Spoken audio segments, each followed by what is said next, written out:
Salve, salve, tricolores, amigos e amigas! Estamos juntos. O Fluminense empatou ainda há pouquinho com o Santos na Vila Belmiro pelo placar de 2-2.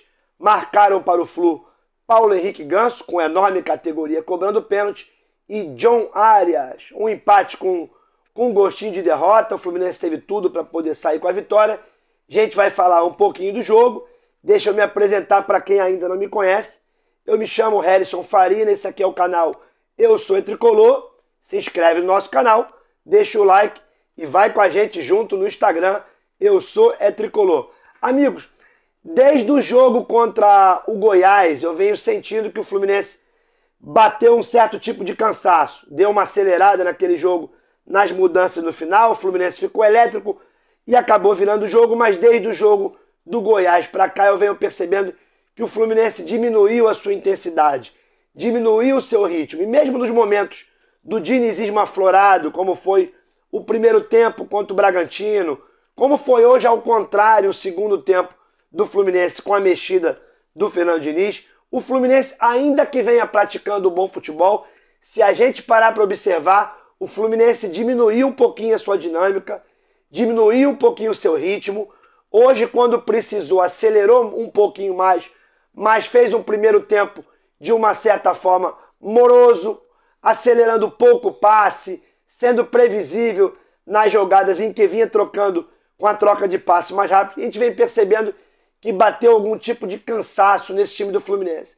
Acho que o Diniz precisa começar a pensar num plano B para que o Fluminense possa fazer alguns jogadores a serem mais protagonistas do elenco.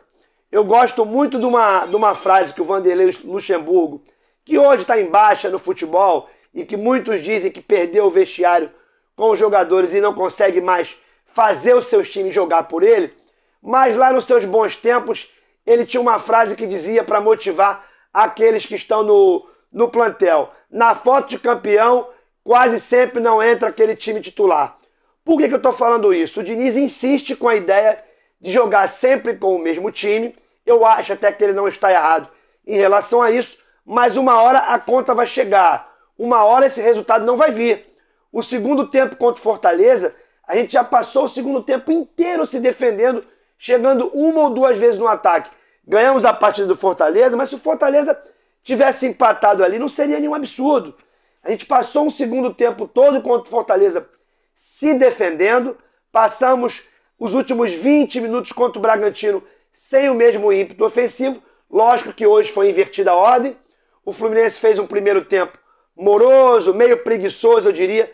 Eu acho que por causa dessa parte física que está batendo e com a troca que o Diniz fez, tirando o Lucas Claro e colocando o André para a zaga, puxando o Martinelli para primeiro volante, o Fluminense melhora a saída de bola, acelera mais o passe, mas muito também pela covardia do Santos, que estava visivelmente assustado com o Fluminense, jogando atrás, e a mesma covardia do Santos, que ficou atrás, vendo o Fluminense jogar e pagou tomando a virada, o mesmo acontece com as mudanças do Diniz, que pelo um jogo por pouco, não vai sair do bestial, né? Do genial. O Diniz mudou o jogo, o Fluminense é um gênio, a mídia amanhã iria elogiar bastante pela mudança dele, da coragem dele tirar um zagueiro e puxar o André para a zaga, e o Fluminense melhorar a saída de bola.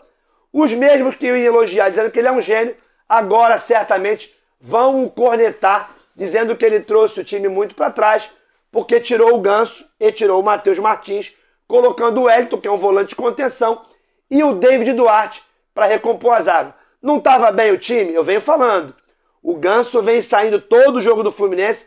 Quem não vai pensar que é oportunismo do vídeo de hoje, pega os meus 3 últimos vídeos que eu venho falando. É combinado essa substituição do Paulo Henrique Ganso? É isso que ele pode entregar? 45 do primeiro tempo, mais 25, 30 do segundo? Porque o Ganso hoje, não só pelo excelente pênalti batido, ele fez uma excelente partida. Eu diria para vocês que o Ganso é o dinizismo. Eu digo só uma coisa para vocês. Naquela final do Flamengo e Fluminense do segundo jogo, que aquele toque de bola que encantou o Brasil, que o Fluminense botou o Flamengo na roda. A gente tinha o Fernando Diniz ali? Não tinha o dinizismo? Amigo, é Ganso. É o Ganso que faz aquele time jogar. Lembra do time B do Carioca? Que hoje está quase todo mundo no time titular? Que todo mundo falava, o time reserva é melhor que o titular. E lá jogavam Cano, jogavam Arias, jogavam Nonato, jogavam Manuel, todo mundo que virou titular. Mas quem jogava naquele time B? Paulo Henrique Ganso. Amigos, o dinizismo é o Ganso. É ele que faz esse time jogar. É ele que fica na base de apoio desse número grande de jogadores que leva para um determinado setor do campo. É ele que fica por trás servindo como apoio, como desafogo e descortinando e achando os melhores passes. Quando o Ganso sai, a gente já sabe que o Fluminense vai ficar sem a bola. É o que aconteceu hoje. Ainda que ele tivesse tão cansado, se ele tivesse encontrando um espaço, tocando, fazendo o jogo circular, o Fluminense certamente ia ter mais a bola. Então, o mesmo Fernando Diniz, que a gente tem que elogiar pela mudança que faz o time jogar no segundo tempo, tirando o zagueiro, botou um volante, é o mesmo que fatalmente vão criticar quando tiram dois jogadores do meio para frente, que é o caso do Ganso e o Matheus Martins, jogando um zagueiro e o Wellington, trazendo logicamente o time para trás. Mas futebol não tem combinação. O Santos, naturalmente, mesmo que o Fluminense tivesse com esses jogadores, por mais eu achasse que o Fluminense ficasse com a bola, era natural que o time perdendo dentro de casa iria se lançar para frente para buscar o resultado. E por força disso aconteceu com o Fortaleza perdendo, naturalmente voltou para o segundo tempo com mais ímpeto, com mais força. Isso é uma coisa que acontece naturalmente. Eu só queria chamar a atenção do Diniz com o time titular que ele vem utilizando o tempo todo. Essa conta uma hora vai chegar. O Fluminense já não está desempenhando com tanta intensidade, principalmente pelo menos um tempo e meio, jogando no mesmo ritmo, de umas 3, 4 partidas para cá. Eu acho importante que, de repente, ele comece a dar mais protagonismo para alguns jogadores, dar chance para o Michel Araújo entrar um pouquinho. Infelizmente, o Natan se machucou, vinha entrando bem. Quem sabe, de repente, trazer o Iago Felipe, que é um bom jogador. A ideia de trazer, de repente, um lateral esquerdo para levar o Caio Paulista para sua posição original, para tirar o time de trás no segundo tempo, é uma ideia que talvez seja pensada. Haja vista que o próprio Caio Paulista hoje cria duas situações, que ao meu ver, pelo menos em uma das duas, nós tivemos pênalti que sequer o VAR chamou, mas você vê o Caio jogando na frente, como é que já puxou 2 contra-ataques, e o Caio tem essa força física de tirar o time de trás. Nem estou falando isso porque o gol saiu no setor dele, não. Eu venho conversando bastante isso, porque o Caio era, num dos piores momentos do Fluminense, um jogador que tirava o Fluminense de trás. Foi assim contra o Palmeiras, que ele entrou lá no Allianz Parque, quando entrou puxando o contra-ataque, assim o Fluminense chegou ao empate. Eu acho que ele tem que pensar nessa alternativa também, agora de maneira forçosa. Eu acho que ele vai ter que pensar nisso, porque o Caio está suspenso, não joga o próximo jogo, mas eu acho que o Diniz tem que mudar um pouquinho o disco.